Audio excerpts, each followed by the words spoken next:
Hello everyone, स्वागत है आपका एक बार फिर से मैथ्स में सुषमा अम्बेस में।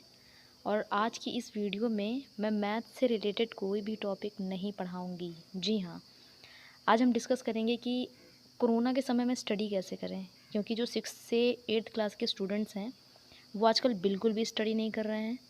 बेसिक उनका जो उन्हें आता है वो भी वो भूल रहे हैं, और हम पेरेंट्स भी थोड़ा बहुत लापरवाही कर रहे हैं।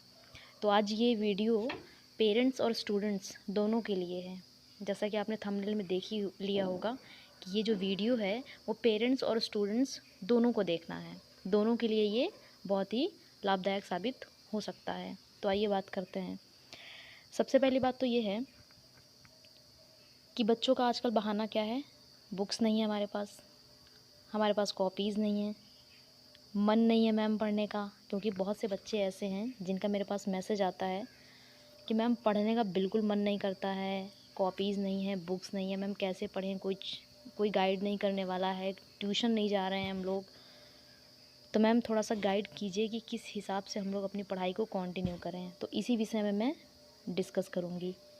देखिए, बात तो सही है, बहुत से लोग हैं जो अपने काम पे कंसंट्रेट नहीं कर पा रहे हैं, क्योंकि देखिए हर काम को करने के लिए चाहिए होता है मोटिवेशन, और वो हमें मिल नहीं रहा है।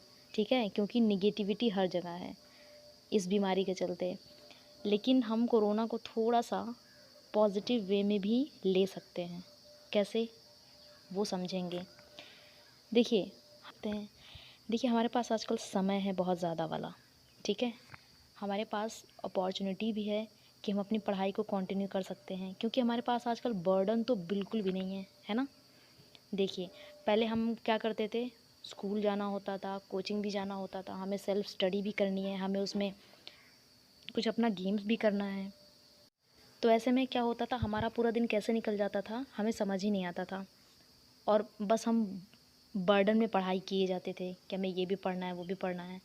बट अभी हम क्या कर सकते हैं, तो देखिए हमें आजकल ऑल सब्जेक्ट नहीं पढ़ने हैं, है ना। इस बात से तो हमें थोड़ा सा आराम मिल ही गया। तो हम एनालिसिस करेंगे कि हमें करना क्या है, हमें किस हिसाब से अपनी पढ़ाई को कंटिन्यू करना है। देखिए, सबसे पहले तो आप थोड़ा सा बैठकर इत्मीनान से एनालिसिस कीजिए कि आप किस सब्जेक्ट में वीक हैं, किस सब्जेक्ट में अक्सर आपको पनिशमेंट मिला करता था, किस सब्जेक्ट को पढ़ने में समझने में आपको प्रॉब्लम होती थी, है ना। ऐसे सब्जेक्ट्स को आप लोग चूज़ करके साइड में रख लीजिए। सपोज़ किसी बच्चे को राइटिंग में प्रॉब्लम है, उसे राइटिंग नहीं वो अच्छी राइटिंग नहीं लिख पाता है, उसकी राइटिंग में क्लियरिटी नहीं है, तो वो अपनी राइटिंग को इम्प्रूव कर सकता है। कुछ बच्चों को रीडिंग सही से नहीं आती है, तो वो बच्चे अपनी रीडिंग में इम्प्रूवमेंट कर सकते हैं, स्पीकिंग में कर सकते हैं। स्पीकिंग में बच्चों को प्रॉब्लम क्या होती है, मात्राओं का ज्ञान होता है, उन्हें पता है कि ये चीज़ क्या लिखी है, लेकिन वो क्लास में उतनी फ्लुएंसी के साथ नहीं स्पीक कर पाते हैं। लर्निंग, कुछ बच्चे याद नहीं कर पाते हैं।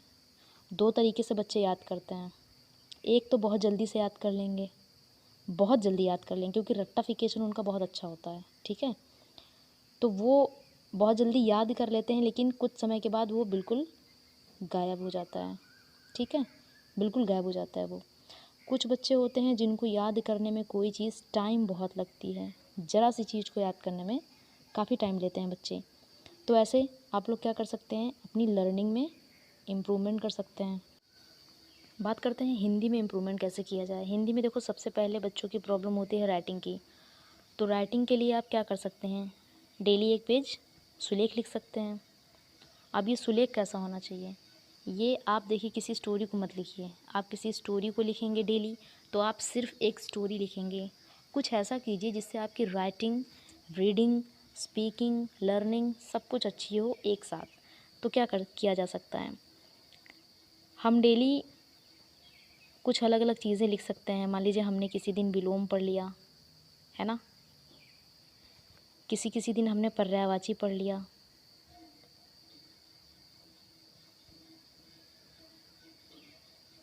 ओके,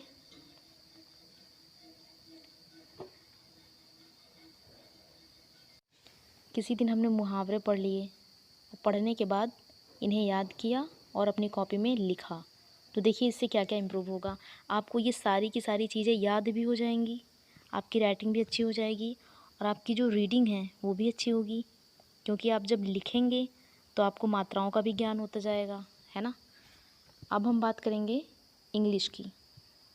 ओके, इंग्लिश में भी सेम वर्क आप लोग कर सकते हैं। इंग्लिश में किसी स्टोरी को लिखने की बजाय आप डेली 10 मीनिंग्स लिख सकते हैं। ओके, 10 मीनिंग्स लिख लीजिए डेली। किसी दिन नाउन, प्रोनाउन, वर्ब, एडवर्ब, इस तरह से जो छोटे छोटे टॉपिक्स हैं ग्रामर में उन्हें आप कवर कर सकते हैं। जैसे मैंने नाउन लिखा, आज डेफिनेशन लिखी, उसके 10 एग्जाम्पल लिख लिए। फिर 3-4 दिन इसको प्रैक्टिस किया, उसके बाद हम लोगों ने प्रोनाउन लिख लिया, उसके एग्जाम्पल्स लिखे, 3-4 दिन उसकी प्रैक्टिस की।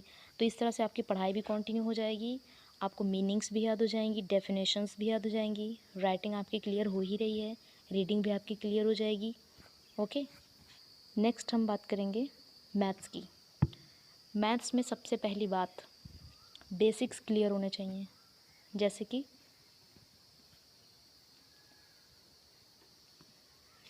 टेबल आपको याद हो जानी चाहिए 25 तक।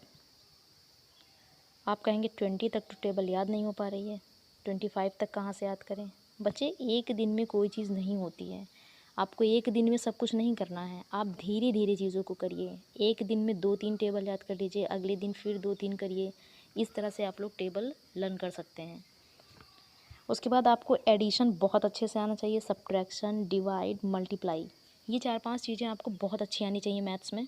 इन पे आप अपनी स्पीड बहुत अच्छी कर लीजिए, तब जाके कहीं आप फ्रैक्शन हो गया या फिर डिविजिबिलिटी हो गया, अब सिंप्लीफिकेशन हो गया, इन सब चीज़ों को, एलसीएम एचसीएफ हो गया, इन सब चीज़ों को आप अच्छे से कवर कर पाएंगे।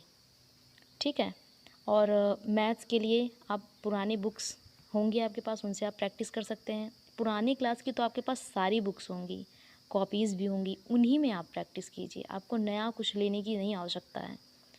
ओके, अगली बात हम करेंगे रीडिंग से रिलेटेड। देखिए, रीडिंग 2 तरीके से होती है। पहले तो आप आराम आराम से चीज़ों को पढ़िए। मान लीजिए आप नाउन के डेफिनेशन पढ़ रहे हैं, एग्जाम्पल के लिए आपको नाउन के डेफिनेशन पढ़ना नहीं आ रहा है, आप उतनी स्पीड से नहीं पढ़ पा रहे हैं, तो क्या ज़रूरत है स्पीड से पढ़ने की? आप पहले उसको आराम आराम से पढ़िए, ठीक है? या हिंदी आप पढ़ रहे हैं, मात्राएं आपको नहीं समझ आती ज़्यादा, आप भूल रहे हैं, तो आप पहले चीज़ों को धीमे धीमे पढ़िए, आराम आराम से। उसके बाद थोड़ा थोड़ा स्पीड को अपनी इम्प्रूव कीजिए। ओके, थोड़ा थोड़ा जब आप इम्प्रूव करेंगे तो आप उस फ्लो में आ जाएंगे। फ़ोन कैसे यूज़ करना है? फ़ोन में आप गेम खेल रहे हैं, सीरियल भी देख रहे हैं, मूवी देख रहे हैं, कार्टून देख रहे हैं, सब कुछ कर रहे हैं, थोड़ा सा फ़ोन को पढ़ाई के लिए भी आप यूज़ कर सकते हैं। ओके, देखिए कैसे। जीके, डेली 5 या 6 क्वेश्चन आप जीके के पढ़िए फ़ोन से, उनको कॉपी में लिख लीजिए। इंग्लिश में छोटी छोटी स्टोरीज़ हैं, यूट्यूब पर अवेलेबल हैं आपके स्टैंडर्ड की, और बाकी आप पोएम्स हैं, एसेज वगैरह होते हैं, ठीक है, वो आप पढ़ सकते हैं। हिंदी में भी सेम आप, पर्यायवाची हो गया, मान लीजिए बुक नहीं, आजकल बुक नहीं है तो कोई बात नहीं, फ़ोन में तो सब कुछ पढ़ा जा सकता है, ठीक है? तो आप फ़ोन का यूज़ करके हिंदी, इंग्लिश, जीके सब कुछ पढ़ सकते हैं, ठीक? छोटे छोटे टॉपिक्स को निकाल कर पहले 3-4 चीज़ें स्टार्ट कीजिए, फिर धीरे धीरे अब पढ़ने की संख्या को बढ़ाइए। मतलब जो आप, जैसे मान लीजिए आपने 10 विलोम आज याद किए या 5 याद किए, तो अगले दिन आप उसको 6-7 याद कीजिए, फिर इस तरह से करके 10-10, 12-12 याद कीजिए। एक हफ्ता दीजिए एक टॉपिक को, तो भी आपका काफ़ी कुछ कवर हो जाएगा स्कूल खुलने तक। अगली बात हम करेंगे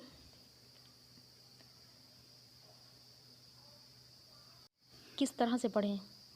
एक ही बार में बैठें और 3-4 घंटे पढ़ लें तब तो बिल्कुल नहीं पढ़ पाएंगे।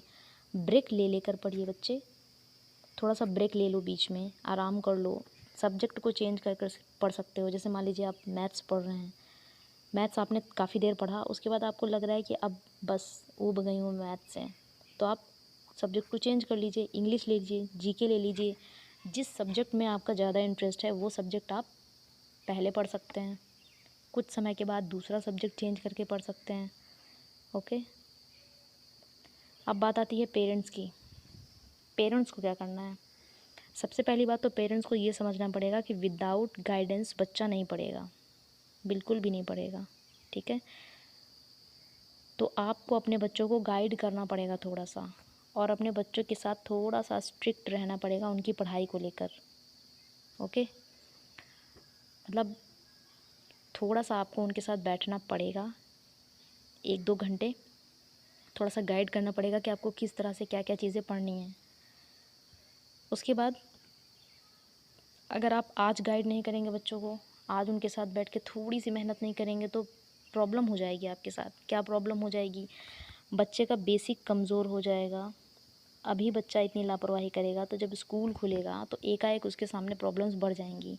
उसको अपना सिलेबस भी कवर करना पड़ेगा, और जो वो इतने दिनों में ना पढ़ने की वजह से भूल गया है उसको भी वो कवर करेगा, तो बच्चा प्रॉब्लम में आ जाएगा। इस वजह से ज़रूरी है कि आप अभी उसके बेसिक्स पर थोड़ा सा ध्यान दीजिए, उसकी बेसिक नॉलेज पर ध्यान दीजिए, ताकि जब वो 10th या 12th के एग्ज़ाम्स को दे तो इतनी प्रॉब्लम ना हो। क्योंकि एक बार बच्चे का बेसिक कमज़ोर हो जाता है तो फिर उसको कॉन्सेप्ट समझने में काफ़ी प्रॉब्लम होती है। ठीक है, तो इस वजह से रिक्वेस्ट है मेरी पेरेंट्स से कि वो अपने बच्चों के साथ 1-2 घंटे बैठें, उन्हें स्ट्रिक्टली बोलें कि इस चीज़ को करो, थोड़ी देर के बाद मैं सुनूंगा या सुनूंगी, और प्रॉपर उस चीज़ को 1-2 घंटे के बाद, 3 घंटे के बाद बैठकर सुनिए। उससे पूछिए कि मैंने तुम्हें जो कहा था करने के लिए वो तुमने किया, कितना किया, कैसे किया। थोड़ा सा उनके साथ बैठ के एनालिसिस कीजिए। आई होप आपको वीडियो पसंद आया होगा और ये आपके लिए काफ़ी हेल्पफुल भी होगा। तो वीडियो को लाइक कीजिए, शेयर कीजिए और चैनल को सब्सक्राइब कीजिए। ओके, और कमेंट बॉक्स में लिखना ना भूलें कि आपको वीडियो कैसा लगा। Okay, thanks for watching, thank you so much.